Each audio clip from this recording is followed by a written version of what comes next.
শোনা যায় আওয়াজটা? আওয়াজটা শোনা যাচ্ছে। আসসালামু আলাইকুম প্রাণী জিএসএম ভাই বন্ধুরা। তো এখন বাজে 10টা 35, আজকে 19/8/2025 তারিখ। তো আমার কাছে একটা ফোন আসছে 5G-A54। এই ফোনটা বেশ কিছুদিন ধরে আমার কাছে আছে। এই ফোনটার প্রবলেম হচ্ছে নেটওয়ার্ক আসে আবার আসে না, আবার মাঝে মধ্যে 4G পায় 5G পায়, মানে এরকম ক্যাটাগরিতে, আবার 2G-তে কল যায়, এই সমস্যা। তো এই ফোনটা আমাদের কাছে আসার পরে আমরা দেখলাম যে উপরে টিন উঠানো কাজ করা। তো এটা প্রায় 4-5 দিন আমাদের কাছে হয়ে গেছে। তো আমাদের কাছে অনেক সময় ফোন নিয়ে আসে, যে স্টুডেন্ট ভাই একটা ফোন নিয়ে আসছে, যেটা এটা মনে হয় কত, নোট টেন। তো যারা আমাদের কাছে মোবাইল সার্ভিসিং এর কাজ শিখতে আসে তাদেরকে আমরা বলি যে আপনারা যেগুলো পারেন না এরকম দিয়ে একটা ফোন নিয়ে আসেন। তো সবাই একটা করে নিয়ে আসলে মোটামুটি 15 জন হলে 15টা ফোন চলে আসে অটোমেটিক। যাই হোক, এই ফোনটা আমাদের কাছে আসছে। তো আসার পরে এখন এই ফোনটা একটা ভৌতিক সমস্যা। কি ভৌতিক সমস্যা? এই ফোনটা আমরা এই যে 5G-PA-টা, এই 5G-PA-টা নতুন লাগাইতেছি। এই যে 5G-PA-টা, এটা পুরোনোটা আমি একটু আপনাদের দেখাই। এখানে কিছু ট্রেসিং আছে, ট্রেসিং করে আমরা ইনশিওর হই যে এটা 5G-PA ফল্ট। ইনশাআল্লাহ 5G ক্যাটাগরির ভিডিও করে আমি নিয়ে আসবো আস্তে আস্তে। তো এই পিএটা আমরা চেঞ্জ করি, আর চেঞ্জ করার পরে গতকালকে যখন আমরা প্রথমে প্রাথমিক অবস্থায় এই ফোনগুলোর কিছু সিমটম দেখার পরে কিছু কাজ করলে ঠিক হয়ে যায় অনেক সময়। তো আমরা সেই কাজ করে দেওয়ার পরে নেটওয়ার্ক খুব ভালো ছিল, আমরা কাস্টমারের কাছে দিয়ে দিছি যে আপনি ইউজ করে বলেন। তো তার 4-5 দিন ভালো চলছে, চলার পরে আবার যা তা তাই। তো আমাদের কাছে ফোনটা আসছে, আসার পরে আমরা এই পাশে দেখেন, যে পাশে কয়েলটা চেঞ্জ করছি, এটা হচ্ছে আমাদের, এটা আরেকটা BPA/BTIC। হ্যাঁ, তো এখান থেকে আমাদের এই কয়েলে এটা আমাদের আউটপুট যায়, আমাদের পিএতে যায়। এটা আমি আপনাদের দেখাই। এই যে এখানে যদি আসেন, এখানে বর্ণিত যদি আসেন, এই যে BPA/BTIC আমাদের এখান থেকে, এই যে আউটপুটে এখান থেকে সরাসরি এই পাশে BPA/BT, এই যে BPA/BT বোর্ডে চলে যায় আমাদের পিএতে, এই যে এই পাশে পিএতে আসে। তো এখানে মূলত এই দুইটাই হচ্ছে আমাদের 4G, এইটা আর এইটাই, দুইটা পিএ আমাদের 4G ব্যান্ডের কাজ করে। 4G ব্যান্ডের মধ্যে লো, মিডিয়াম, হাই আছে। এটার আবার ক্যাটাগরি আছে, মানে কত ব্যান্ডে কোনটা শো করে, এখানে ডিটেলস ইনশাআল্লাহ আমি ভিডিও নিয়ে আসবো 5G মডেলের। তো এইটা হচ্ছে আমাদের লো 4G ফ্রিকোয়েন্সি করে, ফ্রিকোয়েন্সি আর কি সেন্ড করে, আর এটা হচ্ছে আমাদের হাই ফ্রিকোয়েন্সি। এই দুইটাই 4G কাজ করে। আচ্ছা, তো এখন আর এই পাশে আছে আমাদের 2G-IC। তো এখানে আমাদের এটা আছে আমাদের SDR বা অনেকে WTR বলে। তো এখানে আমাদের এইটাতে আমরা এই কয়েলটা চেঞ্জ করছিলাম। এই যে এখানে যে কয়েলটা আছে, এই যে এই কয়েলটা, এই যে দুটো ভাঙা আছে, সমস্যা এটা ওকে আছে। এবং এখানে এই যে দুইটা ক্যাপাসিটর ছিল, প্রবলেম ছিল, এই ক্যাপাসিটর তারপরে অদ্ভুত একটা সমস্যা, ফোনটা ওকে হঠাৎ করে বন্ধ হয়ে গেছে, শর্ট। এদিক ঘুরে নামার দিকে হঠাৎ করে শর্ট, কোনো কারণ নাই। পরে ফোনটা আমি খুললাম, ওয়াশ করলাম, শর্ট। আমি রেখে দিয়ে অন্য কাজ করে আবার দেখতেছি শর্ট নাই। কি নাকি? হ্যাঁ ভাই, আমি কোনো কাজ করি না, দেখতেছি আবার শর্ট নাই।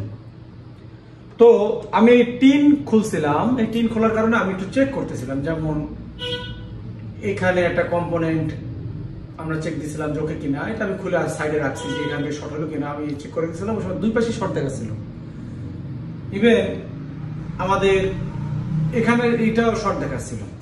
যখন শর্ট দেখাচ্ছিল তখন এটা শর্ট দেখাচ্ছিল। এবং যদি আপনি খেয়াল করেন যে এই যে সেই ক্যাপাসিটার দুইটা, এই যে দেখেন এখানে যে দুইটা, এখানে শর্ট দেখাচ্ছিল, দেখেন শর্ট দেখাচ্ছিল। তো আমরা একটা ক্যাপ উঠাই রাখলাম, তারপরে এখানে একটু ক্যাপ চেক দিলাম, এটা একটু কেমন লাগে, এটা শর্ট কিনা, না শর্ট নাই, এগুলো সব চেক দিলাম, অলওয়েজ ওকে। কিন্তু কোথাও শর্ট নাই, অথচ শর্ট দেখাচ্ছে। তো আমরা এখানে ভোল্টেজ ইনক্রিজ করি না, কারণ আমরা এরকম কোনো কিছু করি না। তো হঠাৎ করে দেখলাম যে একা ঠিক হয়ে গেছে। একা ঠিক হওয়ার পরে এটা আমি একদিন মানে ব্যাকশেল খোলা অবস্থায় চালাই দেখছি যে অটোমেটিক বন্ধ হয়ে গেছে। কাজের প্রেশারে ফাইন্ড আউট করার সময় পাইনি। তো হঠাৎ করে জায়গা ঠিক হয়ে গেছে, ফোনে চার্জ দিলাম, চার্জ অন হয়ে গেছে। তো আমি কি করলাম, এটা অন করলাম, কারণ কাস্টমার আমার দিচ্ছে রানিং ফোন। তো এখন এই ফোনটা আমি 5G-PA অর্ডার ছিল, 4G-PA, তো আমি এই PA অর্ডার করছি, PA আসতেছিল। তো এর মধ্যে আমি একদিন চালাই দিয়েছি, না নেটওয়ার্কের সমস্যা ছিল। তো এই PA-টা যখন আমি হিট করলাম, তখন একটা ওই যে ব্যাকডেটেড যে মাদারবোর্ড গুলো আছে না, মাদারবোর্ড গুলো হিট করলে যেটা গন্ধ বেরোয়, ব্যাকডেটেড। তো এই বিষয়গুলো আপনারা মাথায় রাখবেন যারা নতুন এটা কাজ করতে গেলে। এখন এই ফোনটা কিন্তু ডেট কন্ডিশন আছে, এখন পর্যন্ত ডেট কন্ডিশন আছে, রানিং ফোন। আমি এই যে খুলেটা হিট করছি, পিওটাও আমি আবার খুলে দেখছি যে এত শর্ট কিনা, যেহেতু আমি চেকিং করি না, কারণ আমি রানিং ফোনেতে খুলে পিএ লাগাইছি, পিএ লাগানোর পরে ফোনটা আমি চেক করে দিই যে শর্ট। তো সব সময় ফোন পাওয়ার সাপ্লাই লাগানোর আগে আপনারা কি করবেন, আগে দেখবেন শর্ট আছে কিনা। আপনি একটা আইসি লাগান, যা কিছু লাগান না কেন একবার চেক করবেন শর্ট আছে কিনা। তো দেখছি শর্ট, আমি আর পাওয়ার সাপ্লাই লাগাই না, পিএটা আমি আবার খুলে রাখছি, শর্ট তারপর স্টিল নাও। তখন আমার আগের কথা মনে পড়ছে, এটা তো এই সমস্যা আছে। যাই হোক, এখন মিরাক্কেলি আমি এটা দেখতেছি এই ভিপিআইপিটি এই আইসিটা প্রবলেম। তো বাকি কাজটা আমি আপনাদের দেখাইতেছি। হ্যাঁ, এই দেখেন যে আমাদের এই ভিপিআইপিটির ভিতরে একটা ভোল্টেজ আসতেছে। আমি অত ভালো করে ট্রেসিং করি, কারণ রানিং ফোনে আমি পিএ লাগাইছি, শর্ট হয়েছে, আবার নিজে নিজে শর্ট ছেড়ে দেয়, এই জন্য আমি আর কি বলতেছিলাম যে রেখে দিলে শর্ট ছেড়ে দেবে। তো এখন আমি রাতের বেলা সুযোগ পেয়েছি, আমি চেক করতেছিলাম। তো এইটা হচ্ছে আমাদের মেন ভোল্টেজ লাইন। এই দেখেন এই লাইনও শর্ট না, আমি এখানেও চেক দিয়ে দেখছি, এই যে এখানে চেক দিচ্ছি, এই যে এটার নিচেই যদি আপনি খেয়াল করেন, এই যে সেই ক্যাপাসিটর, এই ক্যাপাসিটর আমি আপনাদের চেক দিয়ে দেখেন, এটা শর্ট না। এই যে বিপ ড্রেসের দুইটা দিলে নাই, আচ্ছা এবার সে বিপ দিচ্ছে, মানে আমি একটু সরাই ধরি দিচ্ছি, একটু জোরে চাপ দিতে হবে আর কি। তো দেখেন এই লাইনও শর্ট নাই। তো এখন আমি এই ধরনের কাজ আমি দেখছি যে আপনি এই যে ভিপিআইপিটি আছে, এটা আছে, এটা একটু খুলে দেখবেন। আমি এই যে কয়েলটা খুলে দেখছি, তাও শর্ট যায় না। আমি এখন ভিপিআইপিটি আছে, এটা খুলবো, খোলার পরে দেখবেন যে এটা শর্ট চলে গেছে। যদি A54 A53 এই ফোনগুলোর কাজ আপনারা করেন, আর যদি এরকম শর্ট পান, আমি পিওটা এখন লাগাবো, পিওটা এখন পর্যন্ত খোলা আছে। প্রথমে আমি পিওটা লাগাবো, এখন পিওটা আমি লাগাবো মাত্র 330 হিটে। আমি পিওটা রেডি করে নিচ্ছি, 178 ডিগ্রি করে নিচ্ছি, তো 330 হিটে লাগাবো। সেভ, আমার মাদারবোর্ডে টের পাবে না যে আমি কাজ করতেছি, আমার মাদারবোর্ড সেভ থাকবে। আমি এত সেফটি নিয়ে কাজ করার পরও এটা অটো শর্ট, অটোমেটিক, একদম আমি কিছুই করি নাই, না ওভার হিট করছি। আমি পিএটা দিয়ে বসাই দিই, অনলি 330-এ।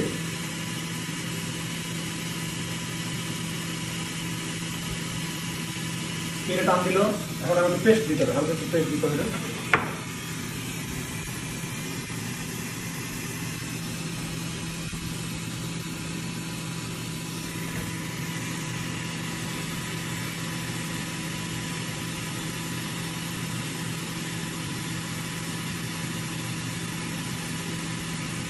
এটা বসে গেছে নাকি, নাড়া দিলাম হালকা। ও শর্টটা আমি আপনাদের দেখাই, অনেকে বলবেন না ভাই আপনাদের দেখালি না শর্ট। এখন যখন আমি পাওয়ার সাপ্লাই দিলাম, এই যে পাওয়ার সাপ্লাইতে অল্প ভোল্টেজ দিচ্ছে, দেখছেন। এইসব ফোনে কিন্তু আপনি ইচ্ছা মতো ভোল্টেজ ইনজেক্ট করতে পারবেন না, তাহলে কিন্তু ওটা জরিমানায় পড়বেন। ভালো ফোন দিবে, এইসব ফোন মোটামুটি দামি ফোন, দেখেন দিলেই দেখেন, দেখছেন, দেখেন। আর এখানে একটা আওয়াজ করতেছে, দেখে আসেন, কাছে আসেন, এই যে আমি এখানে ধরলে একটা আওয়াজ করে, খেয়াল করেন, কাছে আসেন, আরো কাছে আসেন, শোনা যায় আওয়াজটা? আওয়াজটা শোনা যাচ্ছে, একটা আওয়াজ করতেছে। এরকম সিচুয়েশন হলে আপনারা ভিপিআইপিটি আইসিটা তুলে দেখবেন একবার। আমরা এখন এই ভিপিআইপিটি আইসিটা তুলব, ভালোভাবে সিপিইউটারে ইয়ে করে নিতে হবে, সিপিইউর দিকে যেন হিট না লাগে।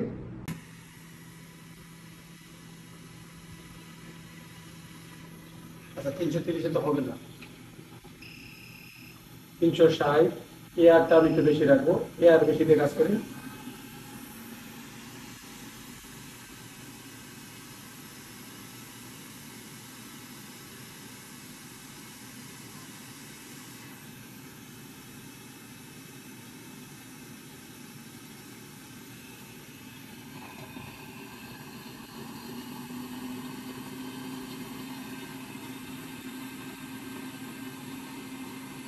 এখন কি শর্টটা গেছে না আছে আমরা দেখি।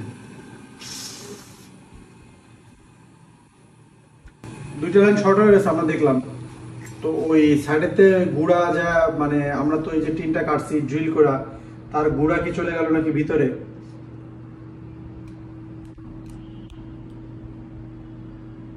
না শর্ট নাই, দেখছেন, শর্ট তাহলে এখন নাই।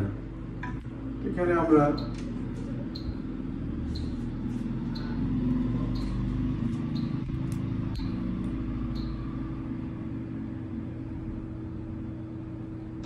এই যে খুলে ফেলছে, ঢেলে ফেলানোর পরে এখন আমরা দেখি যে শর্ট আছে কিনা।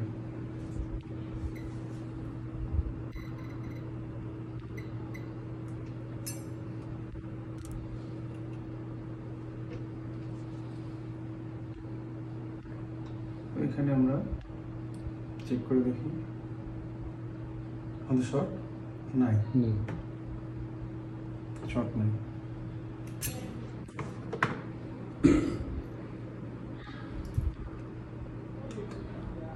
এখন চলে গেল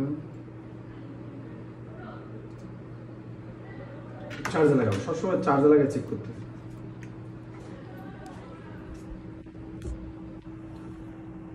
আসছে এখানে, এই যে আসছে, পার্সেন্টেজটা আছে।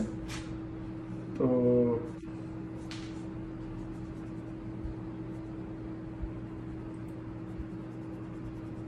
%59 চার্জ আছে।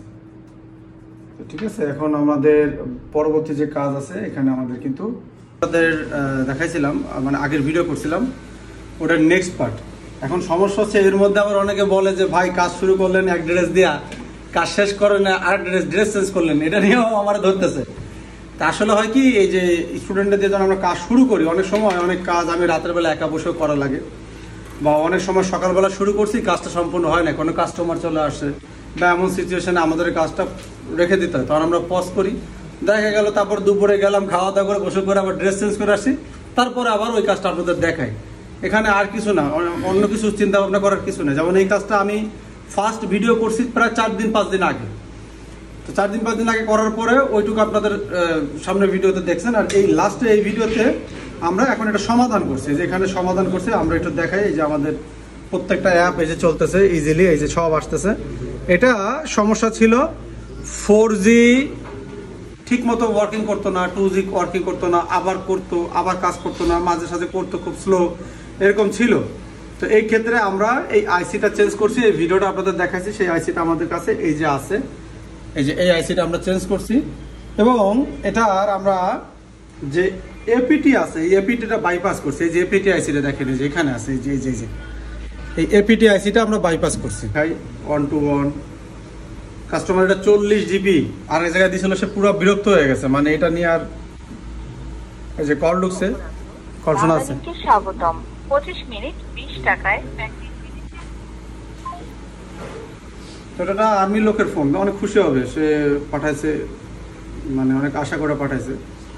তো এই ফোনটা কাজ করার সময় আমার কিন্তু একটু তিক্ত অভিজ্ঞতা ছিল, আপনাদের সাথে শেয়ার করি। এই ফোনটা হচ্ছে আমি সবসময় বলি যে হিট কম ইউজ করবেন, হিট কম বাতাস বেশি ইউজ করে তারপর ফোনে কাজ করবেন। এই 54 কিন্তু আজকের ফোন না, এসব ফোনে হিট করলে অনেক সময় দেখা গেল ফোনটা ডেড হয়ে যায়। এবং মাদারবোর্ডগুলো 5G হওয়ার কারণে এগুলো কি হয়, অনেক সময় অনেক ক্ষেত্রে দেখা যাচ্ছে যে একটু বেশি হিট লাগে। তো সেই ক্ষেত্রে আমরা ওই হিটের মেজারমেন্টটা ঠিক রাখতে হবে। এখনের ফোনে আপনার হটগান যদি ক্যালিব্রেশন করা না থাকে, আপনি যদি এটা আপনার মন মতো কাজ করতে চান, অনেক সময় ড্যামেজ হয়ে যায়। আসলে ইউটিউবের ভিডিও আর বাস্তব কাজ একটু পার্থক্য থাকে। তো এখানে আমি হিট রাখছিলাম 350-55 এরকম, এবং এয়ার বেশি ইউজ করতেছিলাম, কারণ এখানে হিট সাধারণ হটগানে 380 থেকে 400 এরকম হিট এতে লাগে এই মাদারবোর্ডগুলো কাজ করতে গেলে। তো সেখানে আমি কি করছি, হিট কমায় বাতাস বাড়াই দিছি। কথা আছে না, ধারে নাই ভারে কাটতে হয়। তো বিষয়টা ওইভাবে আমি অ্যাপ্লাই করছি, যার কারণে আমার মাদারবোর্ডটা সেফ। এবং আমি যে আইসিটা চেঞ্জ করছি, অনেকে আমার কমপ্লেন করে আইসি চেঞ্জ করার পরে নেটওয়ার্ক লো আসে, একদম আইসিতে কোনো হিট যেন এক্সট্রা হিট না লাগে, তার জন্য আপনার আইসিগুলো রিভলিং করবেন। আমরা সেদিনও আপনার এই যে নেটওয়ার্ক আইসিগুলো রিভলিং করা প্লেট পাওয়া যায়, আমরা সেদিনও 3 পিস প্লেট নিয়ে আসছি, আমাদের কাছে আগেও ছিল। তো এই প্লেটগুলো আপনারা আনবেন, বল আইসি শুধু রিভলিং করবেন তা না, নেটওয়ার্ক আইসিগুলো আপনারা রিভলিং করবেন। এবং সেই ক্ষেত্রে যখন আপনারা এই আইসিগুলো যদি কারো কাছে রিভলিং প্লেট না থাকে, হ্যাঁ, কারো কাছে যদি রিভলিং প্লেট না থাকে, তখন আপনারা কি করবেন, এই পা দিয়ে দেখেন, এই যে আমরা পা অনেক সময় নিচে থাকে না, আমাদের আয়রন দিয়ে আমরা কাজ করি, আইসিটা অনেক সময় ধরি বা টুইজার দিয়ে ধরি, এগুলো কিন্তু হেভি ইনফরমেশন, টুইজার দিয়ে ধরি। তো এটার ভিতরে কিন্তু ম্যাগনেটিক ফিল্ড আছে, হ্যাঁ, যখন আপনি এই আয়রন দিয়ে করবেন, আয়রনে যদি হালকা আর্থিন মারে তখন আইসিগুলো ড্যামেজ হয়ে যায়। তা আমি সবসময় আপনারা খেয়াল করবেন বা না করবেন, আমি পা এরম উঠাই ফেলাই যখন কোনো সময় এই মাদারবোর্ডের মাঝখানের দিকেও হাত দিই, মাঝখানের দিকেও যখন আমি হাত দিই, আমার পা এরম থাকলে আমি পা উঠাই ফেলাই। এটা হচ্ছে অনেক বড় একটা ট্রিক্স।